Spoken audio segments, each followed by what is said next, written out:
The Ryan and Ryan Power Hour podcast on SportsTownChicago.com.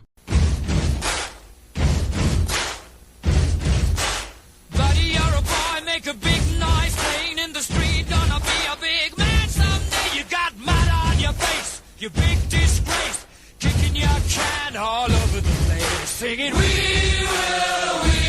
We will rock you. We will rock you.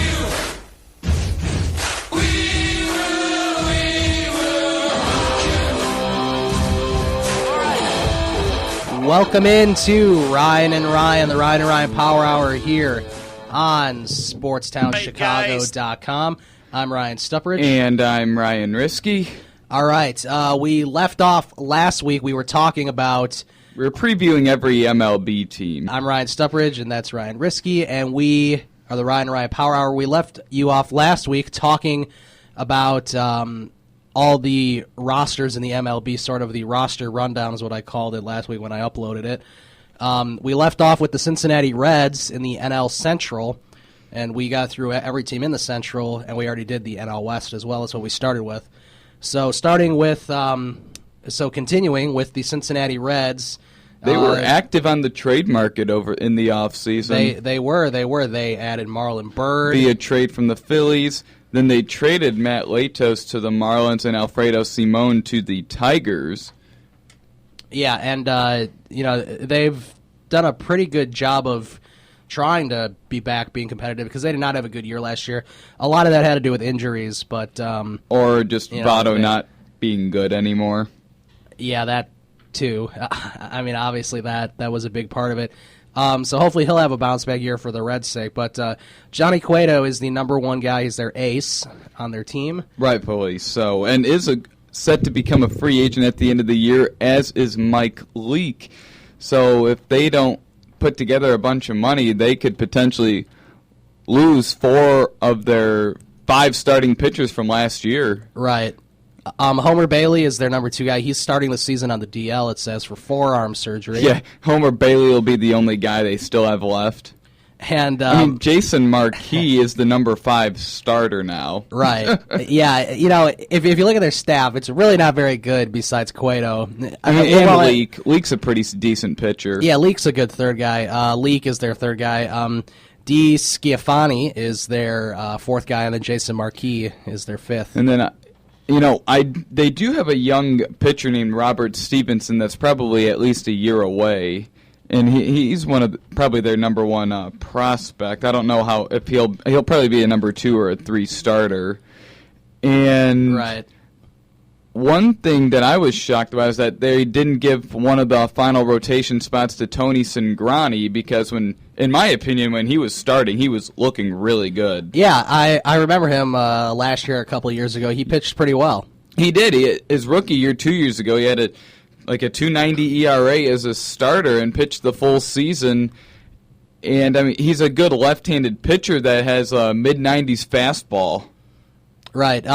Speaking of Cingrani, he's in the bullpen along with their closer, Aroldis Chapman. Sean Marshall is there. Do they need 3 lefties? I mean, Cingrani's better suited for the rotation. They have a guy named Jumbo Diaz. I think that's the guy that's like 325 pounds. Manny Parra they have. I remember him. I remember he had a good year a couple years ago. Burke Baden-Hop. He was that's an old name. In Milwaukee, I think, at one point. And the year before that was with Boston. Kevin Gregg. They're the team that picked up Kevin Gregg, so good luck with that. That's another old name. And J.J. Hoover as well. So they don't have Villarreal anymore? It doesn't say so on their roster on MLB.com. But I liked him. I liked him because when we went to that Reds game last year, he was the guy that surrendered the walk-off homer to Rizzo. Yes, he did. Their catcher, of course, is Devin Mesoraco. He's expected to have another solid season. Yeah, he's expected to have another solid season. He was injured with a left quad cramp, but it looks like he's okay now, and he's going to be ready to go for opening day. And he did have a concussion earlier in the spring, which looks like that's healed, and I certainly hope it is because he's my only catcher. And their backup is Brian Pena. That's a pretty solid backup. They signed him to a 2-year deal last offseason. Looking third to first, Todd Frazier, of course, is the third baseman. Zach Cozart at short, Phillips at second, and Votto at first. Yeah, it sounds like shortstop they're going to need an upgrade. 'Cause I remember last year Zach Cozart could not hit the ball. And I think he's good defensively, but offensively, not so much. Not when you're going to be lacking some offense. You don't know how Phillips' thumb is healed because those thumb injuries can be real lingering. Look what happened to Ryan Braun last year. He had to sacrifice almost all of his power because of that thumb injury. And Phillips, remember last year, came back too early from it, re-injured it even more, and missed the rest of the season. Right.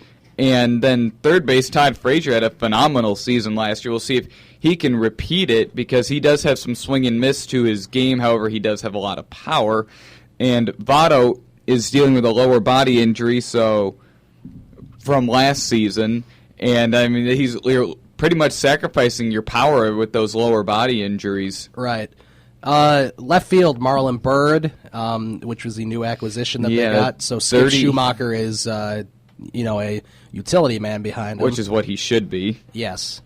Center field, Billy Hamilton, and right field, Jay Bruce. I had both those guys on my fantasy team, Hamilton and Bruce. I didn't intend for that to happen. I'm not a big Reds guy, but you were desperate to find an outfielder. I picked Jay Bruce. I was happy about that. The Billy Hamilton thing, I was desperate for an outfielder. I remember last second you got him. There's 1 second left on the clock. Although he gets on base a lot. He has a lot of stolen bases.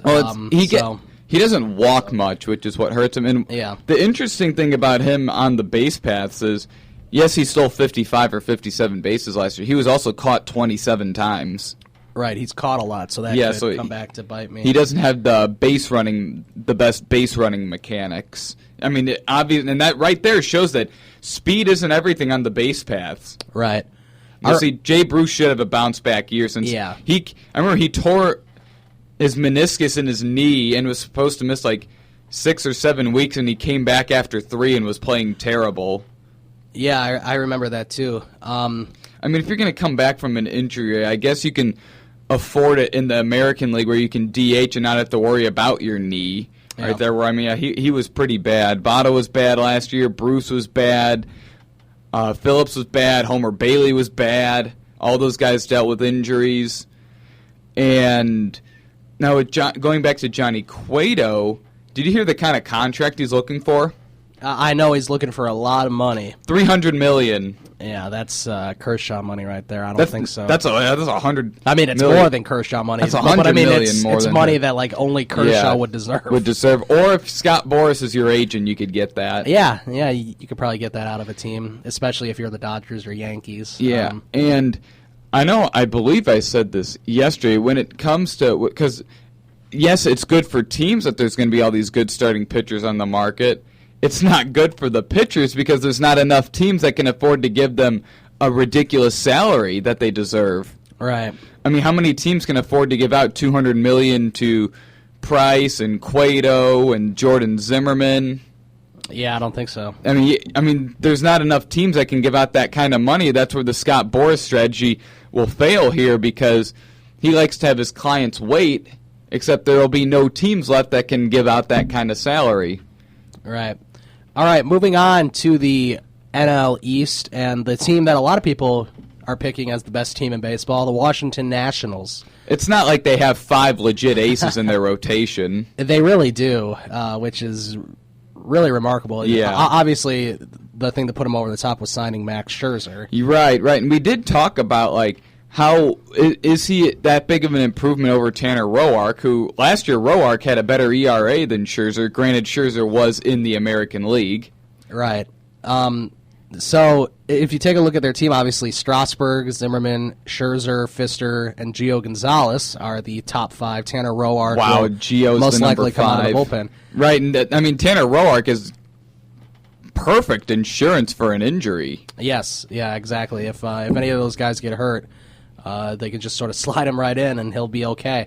Right, yeah, they'll still have a good number 2 starter, a number 3, yeah, really good pitcher. And I mean, that's just funny, though, that you tell Tanner Roark, who won 15 games, had a 2.80 ERA, you just go and tell him you're not good enough to be in the rotation. Right, I can understand why he'd be upset about that.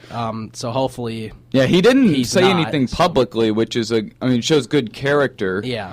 And the interesting thing that I've been reading about the Nationals is that the plan is to let they signed Scherzer, and the plan is that they're going to let Zimmerman walk and Strasburg walk. Wow. Because of their because I read an interesting article, because both of them have had Tommy John surgery, and apparently the Nationals have a thinking that your new elbow lasts about 8 years and then you'll blow it out again. Which, I mean, in both of them, I don't know. I mean, it's possible, but I don't know. It is, yeah. I mean, I don't know if you want to just go and let those guys walk. I mean, Doug Fister's probably going to leave Scott Boras as his agent. Strasburg also has, Strasburg, Zimmerman, and Fister all have Scott Boras as their agent. Yeah, so they all have that in common, at least. I mean, I wouldn't mind if the Cubs went and shelled out a nice contract to Jordan Zimmerman.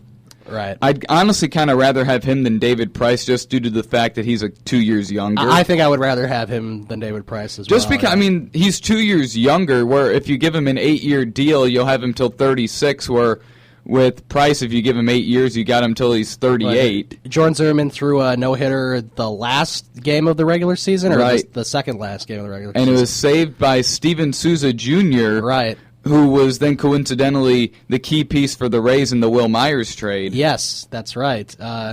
Steven Souza, I remember he made that diving catch in left center to save the game for Jordan Zimmerman. I like Jordan Zimmerman. He's one of my favorite non-Cubs players. My favorite non-Cubs player is Clayton Kershaw. Yeah, I think everyone likes Clayton Kershaw. I love Clayton Kershaw. The bullpen for the Nationals looks like this. Drew Storen is the closer. Now that Rafael Soriano has left as a free agent and is fielding multiple offers from teams. They have Aaron Barrett. They have Jansen. So Kenley, I remember they signed him as insurance in case Storen blows up again in the ninth inning. They have Chris Stammen. They do have Matt Thornton, who used to be with the White Sox. That's a solid left-handed option. And they have Blake Treinen. And do they still have Ryan Matthews? They also have Xavier Cedeno. It does not look like they have Ryan Matthews. Okay, maybe he's just not on the depth chart. I know they had a lefty in Jeremy Belvins, who they traded to the Mets yesterday. Yeah, I saw something on that. The catcher is Wilson Ramos. He's a pretty good offensive catcher. When he's healthy. He can never stay healthy, backed up by Jose Lobaton. And back to the bullpen, they did trade an important piece of the bullpen, Tyler Clippard, to the Oakland A's. Okay, my goodness, I was just trying to think, because the Nationals and A's have made so many trades. I was just kind of thinking, wait, did they make a trade with the A's? So yeah, they traded Tyler Clippard to the A's for Yunel Escobar, and we'll discuss that more once we get to that second base position. Right. We have Anthony Rendon, who, of course, is going to start the season on the DL. With that MCL sprain.